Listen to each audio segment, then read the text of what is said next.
Buonasera e ben ritrovati con una nuova edizione del TG Flash di New Sicilia. In apertura tragedia al Policlinico di Messina, dove una dipendente è stata trovata senza vita all'interno della sua auto. La donna stava facendo rientro a casa dopo il turno di lavoro, una scena agghiacciante scoperta dal personale della sicurezza che si era insospettito nel vedere la vettura ferma con le luci accese.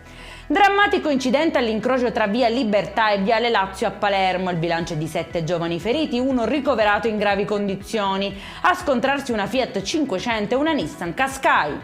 Pugno duro contro gli incivili a Catania, si intensifica la battaglia contro l'abbandono indiscriminato dei rifiuti e il mancato rispetto delle regole sulla raccolta differenziata. Scattano 12 denunce e 260 multe per oltre 86.000 euro.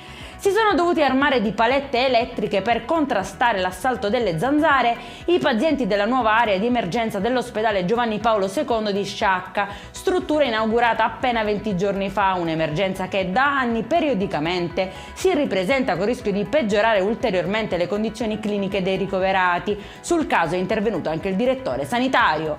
E in chiusura il meteo: continua l'ondata di maltempo in Sicilia, per la giornata di domani allerta gialla a tappeto su tutta l'isola. Per questa edizione è tutto, prossimo appuntamento domani alle 13:30, buona serata!